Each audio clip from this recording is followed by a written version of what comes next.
Hola, bienvenidos y bienvenidas a Rendimiento Evolutivo. Este es el nuevo nombre del podcast que siempre hemos conocido como Ciclismo Evolutivo y con el que espero llegar a más deportistas de resistencia y que la etiqueta de ciclismo no nos limite. Aunque el podcast de hoy no puede ser más ciclista, y es que vamos a hablar, como no, de la primera parte del Tour de Francia y vamos a hacer un ejercicio de matemáticas para tratar de conocer y estimar el umbral y la capacidad anaeróbica de Tadej Pogačar. ¿Lo conseguiremos? Vamos a verlo. Y vamos a ser breves porque mientras grabo esto está en disputa la 10ª etapa del Tour y espero que termine de grabar el podcast antes de que se acerquen al final para poder ver los últimos kilómetros. Así que para ir empezando os voy a presentar algunos conceptos para saber cómo podemos calcular los vatios que mueve un ciclista en las subidas sin tener los datos de su potenciómetro, que obviamente no tengo. Pero sí que sabemos que a través de una serie de fórmulas matemáticas podemos conocerlos con una gran exactitud. El primer marcador o métrica que debemos conocer es la VAM. VAM significa velocidad de ascenso media y es un término acuñado por el Dr. Ferrari en los años 90. La VAM es tan simple como calcular los metros de desnivel que ascendemos por cada hora. Por poner un ejemplo sencillo, si hacemos un puerto en el que salvamos un desnivel de 200 metros en 15 minutos, pues el VAM que calculamos es de 800 metros por hora, porque 15 es la cuarta parte de 60, por tanto la fórmula quedaría como 200 por 60 dividido entre 15. Bueno, hasta aquí creo que es fácil y aunque estemos en podcast lo entendemos bien. Y ahora vamos a la segunda parte de la fórmula para calcular los vatios kilo, ¿no? Que también esta fórmula que voy a exponer es la desarrollada por el Dr. Ferrari para tratar de estimar la potencia de un corredor sin tener los datos del potenciómetro. Y la fórmula de Dr. Ferrari es la VAM que hemos calculado anteriormente dividida entre la pendiente media dividida entre 10 más 2 por 100. Aquí sí que seguramente os hayáis liado porque no sabéis dónde están los paréntesis, pero vamos a poner un ejemplo así fácil. Imaginemos que hacemos una subida a una VAM de 1500 metros por hora en un porcentaje medio del 10%. Bueno, pues la fórmula sería así. Sería este 10% se divide entre 10, o sea, 1 más 2. Ese 2 es una constante. Por tanto, tenemos 3. 3 por 100 es para terminar la fórmula, sería 300. Y ahora sí, aplicaríamos 1500 dividido entre 300 y nos sale unos 5 vatios kilo exactos de potencia en esa subida. En fin, sé que esto en los podcasts puede parecer bastante complicado de entender, pero bueno, es simple y lo único que tenemos que quedarnos aquí para entender el resto del episodio es que esta fórmula solamente utiliza dos parámetros. La VAM, o sea, la velocidad de ascenso media, y la pendiente. Con esos dos parámetros podemos calcular o estimar, mejor dicho, los vatios kilo que mueve un deportista. Y sabiendo los vatios kilo y su peso, también podemos saber los vatios absolutos. Pero claro, obviamente, y como no me he cansado de repetir en el podcast, pues hay muchos más factores aparte de la potencia o de la gravedad que tiene influencia en cómo de rápido va un deportista, ¿no? Y que por tanto habría que meter en esta fórmula. Podríamos decir que no todos los vatios kilo son iguales, ya que, por ejemplo, o sea, dentro de que dos deportistas vayan a 6 vatios kilo, pues en un deportista más pesado, un deportista que pesa 80 kilos, la bici, si la bici pesa 80, bueno, pues la bici es un 10% de su peso.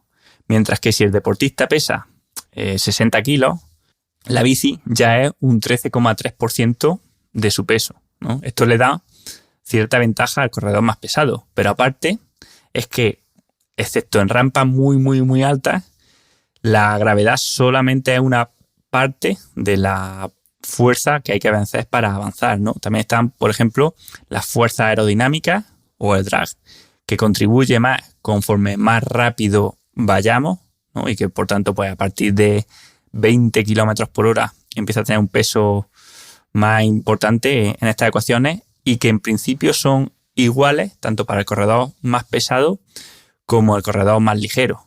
Por tanto, si vamos subiendo a 25 kilómetros por hora y dos corredores van en paralelo, pero uno pesa 80 kilos y el otro pesa 60 kilos, el corredor que pesa 80 kilos en realidad necesita ir a menos vatios kilo para ir a la misma velocidad que el corredor más ligero, ¿no? Por esto que digo de que la aerodinámica no es proporcional al peso. Es verdad que el corredor más grande, más pesado, tendrá un poco más de coeficiente aerodinámico, pero no tanto como para compensar el aumento de peso, ¿no? Por tanto, rampa siempre, cuanto más alta sea la rampa y más lenta la velocidad, pues digamos que más se igualan los vatios kilo para todos los corredores, pero cuando las pendientes son bajas y la velocidad es alta, aquí empieza, digamos, a tener más ventaja los corredores que sean capaces de dar los mismos vatios kilo, pero con un mayor peso.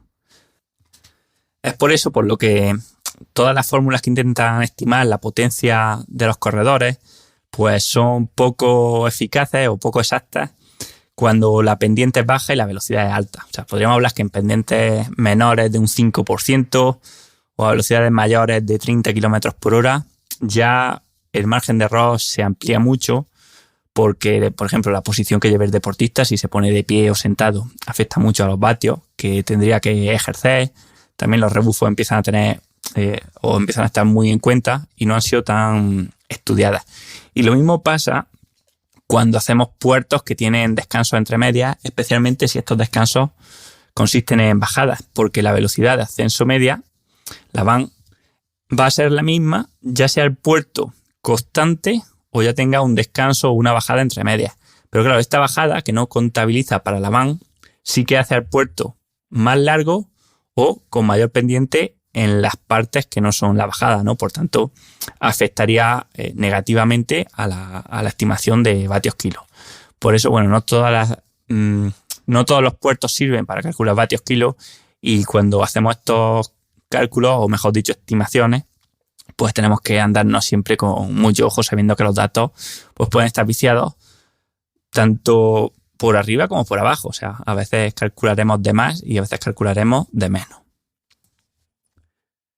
Recientemente, para evitar estos problemas de intentar comparar corredores con pesos diferentes que tendrán más o menos ventaja en función de cómo de dura sea la rampa, se ha propuesto el concepto de vatios étalon, que étalon es una palabra francesa que significa estándar. Entonces lo que se hace es que se calcula siempre los vatios kilo en relación a lo que le costarían a un corredor que pese 60 kilos. ¿Vale? ¿Esto qué hace? Bueno, pues que en corredores más pesados de 60 kilos, y cuanto más pesado sea el corredor, pues mayor el margen de error, se tiende a sobreestimar la potencia real que hicieron. ¿Vale? Entonces, cuando midamos o cojamos datos pues de alguien que sea muy pesado, ¿vale? Que pese 75, 80, y hagamos estos vatios étalon, lo que estaremos casi con total seguridad será midiendo o estimando, mejor dicho, un poco más de potencia de la que realmente ha necesitado. Además, también tendríamos que tener en cuenta, aunque para hacer estos cálculos las desestimamos, pues las fuerzas, por ejemplo, de fricción entre los componentes mecánicos de la cadena y el plato, o las fuerzas de rozamiento de las cubiertas en el suelo, que también cambiará en función de si el firme está rugoso o si es una carretera perfectamente asfaltada. Bien, pues aparte de la fórmula del doctor Ferrari que os he explicado, hay otro modelo matemático un poco más complejo que fue desarrollado en 1998 por un grupo donde estaba Andrew Cogan y el primer autor del artículo, que es James Martin. Este modelo, que es más completo, tiene en cuenta el peso de la bicicleta y del casco o la ropa del ciclista, la resistencia a la rodadura de la bici o del firme, el CDA aproximado, si la mano está en la maneta o abajo del manillar, y alguna cosa más. Y es este modelo el que utilizan la mayoría de calculadoras de potencia que podéis encontrar en internet, ¿no? Y que es tan fácil como poner en Google calculadora de potencia ciclista y os van a salir 50 calculadoras donde metiendo algunos datos os va a hacer una estimación de los vatios kilo que habéis desarrollado y con ello los vatios absolutos. Y para la empresa que nos proponemos estimar el umbral y la capacidad anaeróbica de Tadej Pogačar, vamos a utilizar datos de la subida de estos primeros 10 días del Tour. Solo voy a coger 4 etapas, ¿no? Que sería la primera con el Alto de Pike, que terminaba, que era el último puerto, 10 kilómetros antes de la llegada. La etapa 5 del Mari Blanc, la 6 del Tourmalet y de la subida final a Cauterets, y la etapa 9 con la llegada en el Puy-de-Dôme. Para ello voy a utilizar los datos de tiempos que han ido cogiendo dos tuiteros bastante famosos que van guardando los datos en su página web. Uno es finlandés y su nombre casi que mejor lo deletreo porque no sé pronunciarlo. Es AMMATTYPYORAILI. Y el otro es @Naichaka, aunque la verdad que me parecían excesivamente altos los vatios que estaba marcando este chico, y lo que he hecho ha sido hacer los cálculos yo mismo con la fórmula de Ferrari que he presentado antes, y he hecho los datos que me salen a mí de potencia son un poco más bajos que los que presentaba @Naichaka, y parecidos o similares a los de este finlandés. Me voy a atrever a decir Amatti Pioraili. Bien, pues con esto en mente os voy a presentar los datos con los que he hecho los cálculos, ¿vale? La etapa 1, la cota de Pike. Pogačar, 4 minutos 24 segundos, aproximadamente a 7,5 vatios kilo. Esto corresponde a 495 vatios. La etapa 5, el Mari Blanc. Bueno, brutal el rendimiento de Vingegaard, que hace el puerto completo a 6,7 vatios kilo, estimados para mí. A Naichaka le salían 7,1. Sube 1,30 segundos más rápido que en 2020 subieron Pogačar y Roglič, y le mete 5 minutos al primer y segundo clasificado de la quebrantahuesos de este año, que recordemos que fue la quebrantahuesos donde se ha hecho el récord, ¿vale? Así que bueno, para que sepamos un poco cómo está el nivel, ¿no? Y no nos flipemos mucho. Para Pogačar, la estimación que hago es de 6,5 vatios kilo en estos 21 minutos, que como sabemos por la etapa siguiente fue un mal rendimiento respecto a lo que movió en los demás. Porque, por ejemplo, etapa 6, Tourmalet, ¿vale? Tenemos la subida entera calculada en 5,8 vatios kilo para Pogačar. Pero claro, la realidad es que la primera mitad de la subida fueron un poco más lentos al ritmo de los gregarios de Jumbo, y en los últimos 5 kilómetros fue cuando se apretó de verdad, ¿no? Los últimos 5 kilómetros, 13 minutos y medio, nos salen unos 6,6 vatios kilo para Vingegaard y 6,5 para Pogačar, que iba a rueda.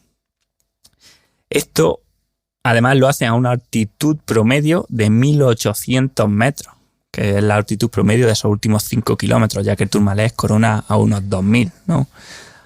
A esa altitud, a 1.800, la pérdida esperable de rendimiento puede estar en torno a un 7,5%, aunque es verdad también que en estos corredores tan buenos y que llevan un montón de concentraciones en altura a su espalda, la pérdida de rendimiento esperable a esas altitudes puede ser baja, o sea, puede estar en un 2, 3, 4%, pero bueno, sabiendo que es posible que los vatios que dieron ahí al final del Tourmalet hubiesen sido pues un 3, 4, un 5 quizás por ciento más alto si hubiese sido un puerto que se coronara pues más cerca del nivel del mar.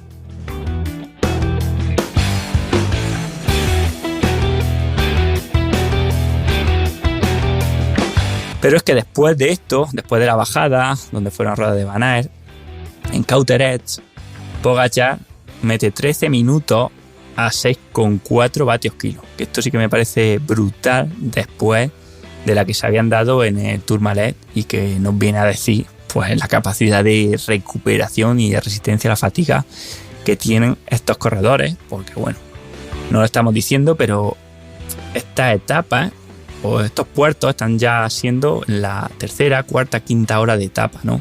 Estamos hablando de que con un promedio, vamos a poner siendo poco agresivos, o sea, siendo conservadores, con un promedio de 1000 kilojulios de gasto a la hora, estamos hablando de que estos puertos los están subiendo con 3, 4 o 5000 kilojulios gastados, ¿no? Lo que sería pues en torno a 45, 60 o incluso 70 kilojulios por kilo de peso, ¿vale? O sea, una puta locura. Y para terminar, también cojo los datos de la etapa 9, del Puy-de-Dôme, donde Pogačar tiene 35 minutos 11 a 6,4 vatios estimados en el puerto completo y los últimos 4 kilómetros a 6,8, que son durante 13 minutos 6,8 vatios kilo estimados.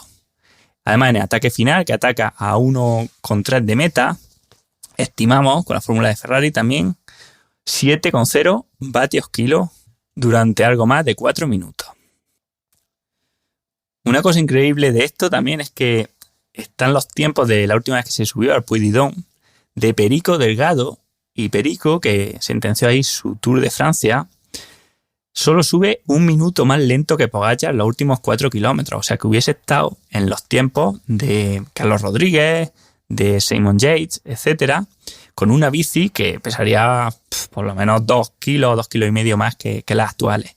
Y que si tenemos en cuenta el peso de la bici en los cálculos, podríamos estimar unos 6,5 vatios kilo para Perico, que no está nada mal porque hace de eso 35 años.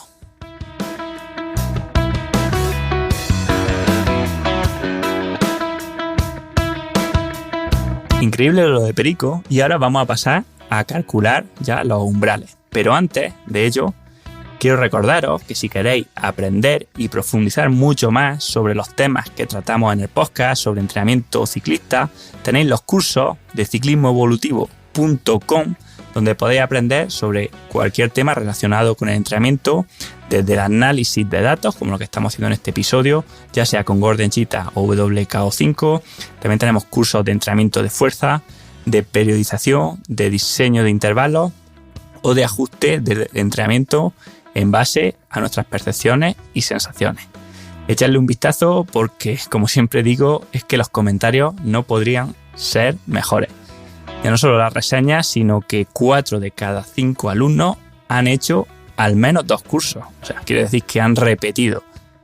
Y esa, en mi opinión, es la mejor señal para mostrar que el contenido tiene valor y lo han encontrado. Así que nada, os dejo el enlace en las notas del episodio. Y ya sí, continuamos con el podcast. Bueno, pues vamos al turrón y vamos a tratar de hacer este ejercicio matemático, porque eso quiero dejarlo claro, es más un ejercicio matemático que algo real. Estoy seguro de que no nos vamos a equivocar por mucho, pero también que seamos realistas. Tenemos datos de 4 etapas de un Tour de Francia, donde además ha hecho estos rendimientos con fatiga, con mucha fatiga, como decimos. Entonces, los datos que él sea capaz de dar, estando fresco, estando en casa o en otros días, los desconocemos.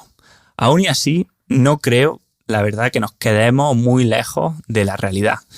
Y otra cosa importante es decir, es que, o sea, esto vamos a calcularlo como referencia, pero yo no creo en la existencia de esta potencia crítica tal y como se hace o como se vende. Yo creo que tanto el FTP o la potencia crítica son totalmente dinámicas y hay una potencia crítica para cada etapa, si queremos verlo así, ¿no? Y también, bueno, sabiendo que estos son estimaciones, son rangos, y al final lo importante de verdad, o sea, es cuántos vatios eres capaz de mover en cada duración y en cada etapa respecto a los demás, ¿no? Aparte, obviando, pues, obviamente que las condiciones no son siempre similares. Por ejemplo, en la etapa 9 del Puy-de-Dôme hacía mucho más calor que en las etapas de País Vasco, de Mariblanc o Tourmalet, que fueron mucho mejores para mover vatios porque las temperaturas fueron bajas, de hecho estaban a punto de, como con condiciones de tormenta, etc. Pero bueno, sabiendo todo esto, creo que es interesante calcularlo, ¿no? Por lo menos para aprender cómo hacerlo, ¿no? Así que si solo es por esto y además por saber más o menos en cuánto puede andar un corredor así, pues creo que merece la pena. Así que vamos a empezar. Y lo primero que tenemos que hacer es calcular la potencia crítica, ¿vale? Ya he hecho varios episodios hablando de ella, uno con un debate entre científicos donde la verdad que hablamos creo que casi todo sobre ella. También entrevisté a Aitor Artuna.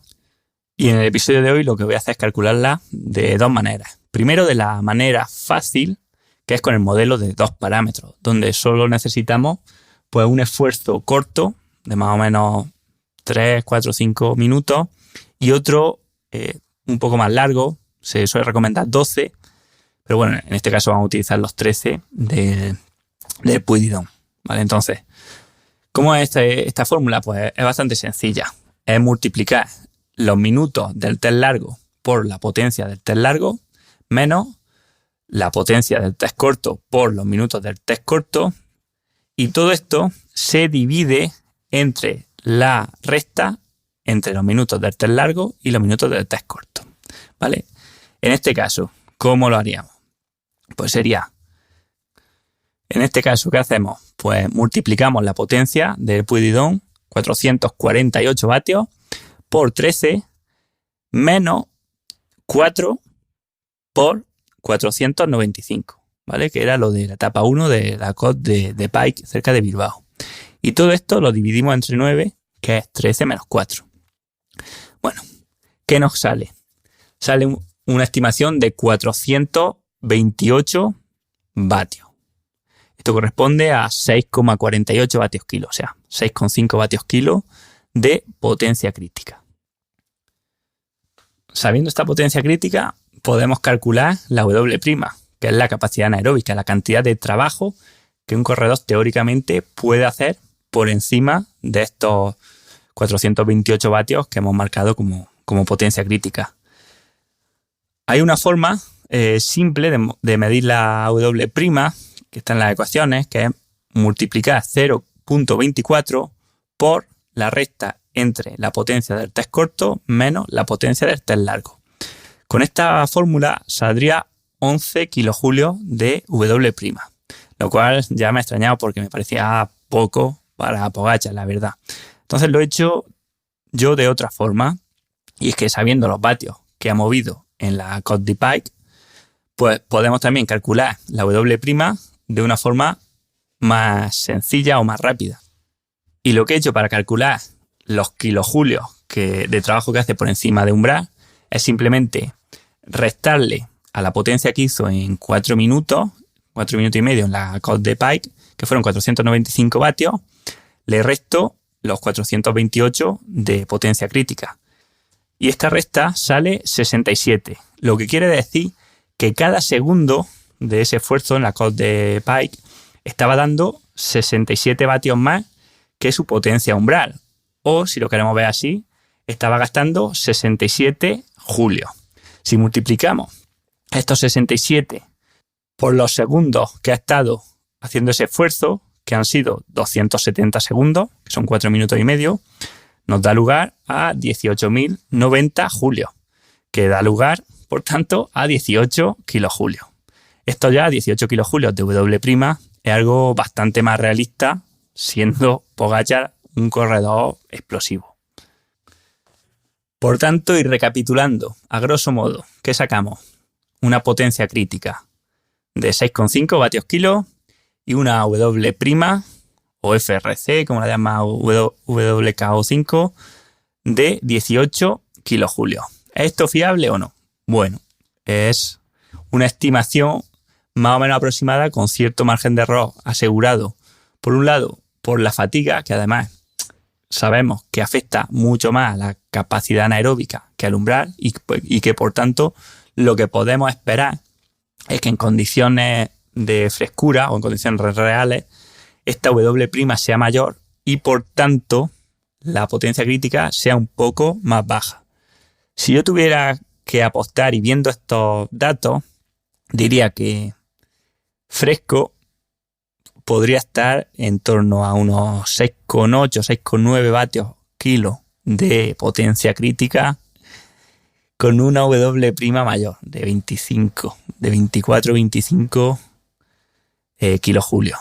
Pero bueno, esto ya son estimaciones que me saco un poco de la experiencia que tengo, pero que obviamente es difícil contrastar. Ya me gustaría, ojalá, pues, no sé, que Íñigo San Millán estuviese escuchando este episodio y me dijese, bueno, frío, caliente, +2, te has quedado a +0,2 o -0,2, o que nos diese alguna pista, pero como no creo que eso ocurra, creo que nos quedaremos con estas estimaciones y sobre todo, pues espero que nos sirvan, lo primero, para conocer cuál es el nivel real de los ciclistas y lo segundo, pues para que sigamos disfrutando el Tour y no nos enfademos o no nos pongamos tontos cuando veamos que alguien nos ataca, que si una etapa, entre comillas, se la fuman, etcétera, porque, o sea, quitando a esta gente que son auténticos privilegiados, pues imaginaros para un corredor normal lo que supone, ya no os digo intentar seguir a esta gente, sino simplemente acabar el Tour, ¿no? Entonces, máximo respeto por cualquier ciclista profesional que esté ahí, porque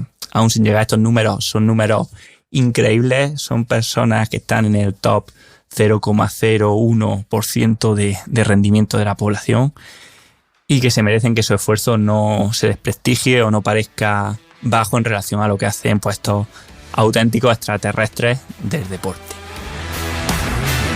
Y así, hasta aquí el episodio de hoy. Espero que os haya gustado. Dejadme vuestro feedback en los comentarios de iVoox o en el grupo de Telegram de Rendimiento Evolutivo, del cual os dejo también un enlace en las notas del episodio, donde ya tenemos también un foro donde a veces comentamos o se habla de algunas cosas.